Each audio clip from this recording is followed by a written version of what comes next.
செயலை விதையுங்கள், பழக்கம் உருவாகும். குணத்தை விதையுங்கள், உங்கள் எதிர்காலம் உருவாகும். உங்கள் அனைவருக்கும் ஸ்நேகிதி சுபா சேனல் சார்பாக ஆத்மார்த்த வணக்கங்கள்.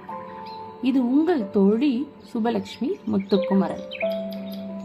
கிருஷ்ணனின் மாயங்கள்.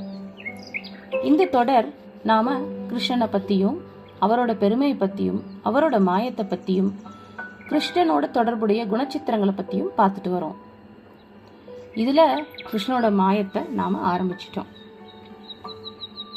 கிருஷ்ணனின் மண் தின்ற படலம், கிருஷ்ணன் பிரம்மனோடு நிகழ்த்திய அற்புதம், இது எல்லாம் நம்ம பார்த்திருக்கோம். இப்ப நம்ம அடுத்த மாயைக்குள்ள போலாம். போன பதிவிலே சொல்லியிருந்தோம் இந்திரனோட அவர் நிகழ்த்திய மாயத்தை நாம பார்க்க போறோம்னு. இந்த பதிவு அதை பத்தியது. வாங்க அந்த மாயத்துக்குள்ள நம்ம போலாம். கிருஷ்ணனின் ஜாலமிக செயல்கள்ல அனைவராலும் ரொம்ப வியந்து பார்க்கப்படுறது காளிங்க நர்த்தனம். நர்த்தனம் என்றதும் நடராஜரின் நாட்டியம் தான் நம்மளோட நினைவுக்கு எழும். விஷ்ணு என்றால் அவரது சயன கோலமும் அவர் பாம்பு படுக்கையில் நித்திரை கொள்வதும் ஞாபகத்துக்கு வந்துடும். இப்படி பாம்பை படுக்கையாக்கி தூங்கும் விஷ்ணு தன் கிருஷ்ண அவதாரத்துல அந்த பாம்பின் மீது நின்று நடனமாடுவதும் அதன் பின்னணியும் அதோட உட்பொருளும் நமக்கு தெரியணும் இல்லையா? அதுக்குதான் இந்த தொடர். நம் உயிரின் மூல வடிவம் பாம்பு. உயிரணுவை உற்று பார்த்தால் இந்த உண்மை நமக்கு புரியும். நமக்கு கை கால் முளைத்த தோற்றமும் சிந்தனையும் பேச்சும் ஒரு வகை பரிணாம வளர்ச்சி தான். உயிர்கள் அனைத்திற்கும் மூல வடிவம் பாம்பு வடிவம்னாலும் அதை சிந்தித்து பார்த்து உணரும் அறிவு மனித குலத்துக்கே அருளப்பட்டதாகும். அதனாலதான் நம்ம உயிர் மூலம் வழிபாட்டிற்கு உரியதானது. பாம்பை வணங்கும் பழக்கத்தை கூட ஒரு வகையில் நம்மை நாமே வணங்கும் பழக்கமாக எடுத்துக்கலாம். நாம் வணங்கும் இறை வடிவங்கள் அனைத்திலும் பாம்புக்கு பிரதான இடம் உள்ளது. மாலவனுக்கு பாம்பு ஆதிசேஷன் வடிவில் படுக்கை என்றால், சிவனுக்கோ அது கழுத்தை அலங்கரிக்கும் ஆபரணம். கணபதிக்கு அது யஞ்ஞோபவீதம், அதாவது பூநூல்னு சொல்லுவாங்க. முருகனுக்கோ காலடி உபகரணம். சக்திக்கு இடையாபரணம், கங்கணம், குடை என்று எல்லாமே இந்த பாம்பு தான். இவர்களை நாம் வணங்கும் போது பாம்பையும் சேர்த்து வணங்குகிறோம். ஆனாலும் படமெடுத்தாடும் பாம்பை கண்டால் வயிற்றில் அமிலம் சுரக்கும் அளவுக்கு அச்சம் வரும். இந்த அச்சம் தனி மனிதனுக்கு மட்டுமல்ல, நாம் கூட்டமாய் பெரும் படையோடு இருந்தாலும் தவிர்க்க முடியாதாகிவிடும் இந்த அச்சம். பாம்பென்றால் படையும் நடுங்கும் அப்படிங்கிற பழமொழியே இதனாலதான் வந்துச்சு. இந்த அச்சம் ஒருவித மாயை.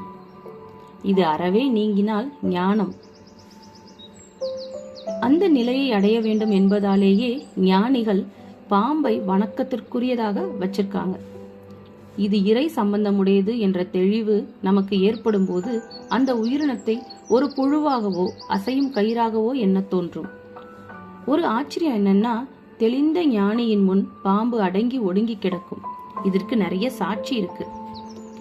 காஞ்சி மகா பெரியவர் ஒரு முறை அதிகாலையில ஒரு மரப்பலகை மீது அமர்ந்த நிலையில ஜபம் செஞ்சிட்டு இருந்தாராம்.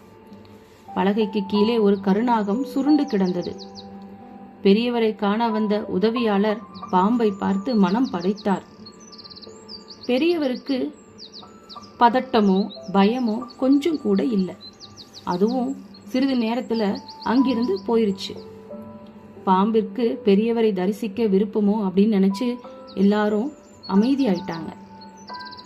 சேஷாத்ரி சுவாமிகள்னு ஒரு ஞானி. எங்கேயாவது பாம்பு புற்ற பார்த்தாலே கையால பாம்பை பிடிச்சிருவாரு. அதை தன்னோட கழுத்துல சுத்திக்கிட்டு சிவன் போல காட்சியளிப்பார். அவரை பார்ப்பவர்களுக்கு பயம் தொற்றிக்கொள்ளும். ஆனால் அவர் இதன் மூலம் உயிர் மூலத்தை தொட்டதாகத்தான் எண்ணிப்பாரு. பாம்பு ஒன்றுதான் நம்மிடம் 100% உயிர் சேர்ப்பை ஏற்படுத்தும்.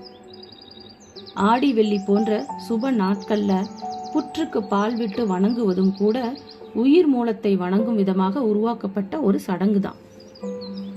பிள்ளை பேறு இல்லாமல் இருக்க சர்வதோஷத்திற்கு பிரதான இடம் உண்டு. அச்சம், சுயநலம் காரணமாக பாம்பை கொலை செய்த பாவம் தான் சர்ப்பதோஷம். எந்த உயிர் மூலத்தை அறியாமையால அழித்தாயோ அந்த உயிர் மூலம் உன்னுள் துளிர்க்காமல் போய்விடும் அப்படிங்கறதா இதோட அடிப்படை. பாம்புக்கு பால் விடுதல் என்பது உயிர் மூலத்திற்கு உணவளிப்பது போன்ற ஒரு பாவனைக்குரிய நடவடிக்கை. எந்த உயிரா இருந்தாலும் தாய்ப்பாலை தான் முதல் உணவாக உண்டே நிமிரத் தொடங்குகிறது அந்த உயிர். எனவே பால் மனித வாழ்வில் முதல் உணவாகும், முற்றான உணவாகவும் இருக்கு. இதனாலதான் இறப்பிலும் பால் வார்த்தல் அப்படிங்கிற சடங்கு இருக்கு. இந்த முற்றான முதல் உணவை பாலையே பார்க்கடல்னு ஆக்கி உயிர்களின் 7 பிறப்பை குறிக்கும் விதத்துல 7 தலை கொண்ட ஆதிசேஷன் என்றாக்கி அதன் மீது பள்ளி கொண்ட விஷ்ணுவே எல்லாவற்றுக்கும் மூலம் என்பதை குறியீடாக உணர்த்துவதுதான் இந்த பள்ளி கொண்ட தோற்றம். இப்படியே சிவன், உமையவள், கணபதி, முருகனோடும் பாம்பு சம்பந்தப்பட்டிருப்பதற்கு நுட்பமா காரணம் இருக்கு. பாம்பிற்கு உயிருள்ளவை மட்டுமே உணவு என்பதுதான் நாம் உணர வேண்டிய உண்மை. புழு, பூச்சி, தவளை, பறவைன்னு அது கவ்வி பிடிக்கும் ஜீவன்களுக்கு இரையாகி விடுகின்றன. இவை அனைத்தும் அதோட வாயால விழுங்கப்பட்ட பிறகு உயிரை விடும். அப்புறம் அது உடம்போட கலந்துடும். மேலான மனிதர்களான நாம் கூட உயிர் விட்டவைகளையே உணவாக கொள்கிறோம். இந்த வகையில ஒவ்வொரு பாம்பும் உயிர் விழுங்கி உயிர் அடக்கி. இதை படுக்கையாகவே ஒருவன் தரித்திருக்கிறான் என்றால் அவன் எத்தனை பெரியவனாக இருக்க வேண்டும்? எண்ணி பார்க்கும் போதே பிரமிப்பு உண்டாகிறதல்லவா? இப்படி படுக்கையாக கொண்டவன் அதன் தலை மீதேறி நர்த்தனம் ஆடினால்னா அது எத்தனை பெரிய விஷயம். பிருந்தாவனத்துல ஒரு மடு, குளத்துக்கும் ஏரிக்கும் இடைப்பட்ட ஒரு நீராழி அது. அதனுள் காளிங்கன் என்றொரு நாகம். இந்த நாகத்துக்கும் கருடனுக்கும் ஆகவே ஆகாது. பொதுவாகவே நாகமாகிய உயிர் மூலத்திற்கு கருடன் எதிரி. இத மாத்தி கூட சொல்லலாம். அந்த பாம்போ கருடனுக்கு உணவாகும். கருடனோ விஷ்ணுவின் வாகனம், அதாவது அவரையே சுமப்பவன். ஆக உயிர் மூலங்களான பாம்புகள் கருடன் மூலம் ஆதி பரம்பொருளான விஷ்ணுவை தாங்கி அவனை அடைகின்றன. இது ஒரு வட்ட சுழற்சி. அவனிடம் தோன்றி அவனையே அடையும் ஒரு நிகழ்வு. இந்த அடிப்படையில கருடன் காளிங்கனாகிய பாம்புக்கு எதிரியாராம். இந்த கருடனால வர முடியாத ஒரு இடம்தான் பிருந்தாவனத்து மடு. அதாவது கருட இனம் சார்ந்த எந்த ஒரு பறவையும் இங்கு வந்து மடுவில் வாழும் மீன்கள் உள்ளிட்ட எந்த உயிர்களையும் உண்ணக்கூடாது அப்படின்னு சௌபரின் அப்படி ஒரு முனிவர் சாபமிட்டிருக்காரு. கருடனால் கவர்ந்து செல்ல முடியாத பாதுகாப்பான இந்த மடுவுல காளிங்கன் வாழ்ந்து வந்தான். ஆனா அவனது விஷ மூச்சின் நெடிக்கு புல் பூண்டுகள் கூட கருக ஆரம்பிச்சது. பிருந்தாவனத்து யாதவர்கள், பசுக்கள், பறவைகளின் தாகம் தீர்த்து வந்த இந்த மடு காளிங்கன் வந்த பிறகு விஷ பொய்கையானது. இதன் அருகில் சென்ற உயிர்கள் மடிந்து போயின. அப்படித்தான் ஒரு நாள் கிருஷ்ணனின் பசுக்களும் தாக மிகுதியால் அதன் அருகே சென்று நீர் அருந்த அதுவும் மயங்கி விழுந்தன.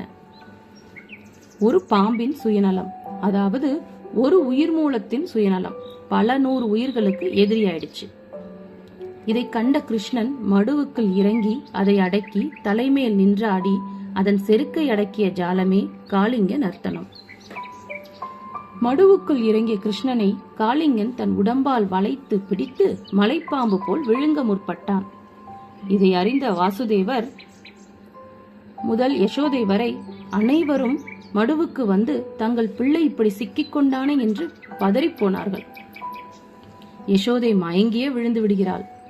ஆனால் கிருஷ்ணன் தன் உடலை மாய சக்தியால் பெரிதாக்கி காளிங்கனின் பிடியை தளரச் செய்து அதன் சீற்றம் கொண்டு அஞ்சாமல் அதன் மீது ஏறி குதித்து இறுதியாக அவன் வாளை பற்றி ஆட ஆட காளிங்கனுக்குள் கிருஷ்ணபாத சம்பந்தம் ஏற்பட்டதால் சுயநலம், கோபம், செருக்கு எல்லாம் அடங்கியே போனது. தன் மீது ஆடியபடி நிற்பவன் பரந்தாமன் என்ற விழிப்பு வந்தது. பிறகென்ன, காளிங்கனின் மனைவிகளும் வந்து கதறிட அவர்களுக்கும் கருணை செய்து காளிங்கனை கடலுக்குள் சென்று வாழ பணித்தான் கிருஷ்ணன். அந்த மடுவை மீட்டு பசுக்களின் தாகம் தீர்க்கும் குளிர் மடுவாக மாற்றினான். இந்த காளிங்க நர்த்தன லீலை 2 விஷயங்களை உணர்த்தது. பாம்புகள் எப்படிப்பட்டவை அப்படின்னு முதல் விஷயம்.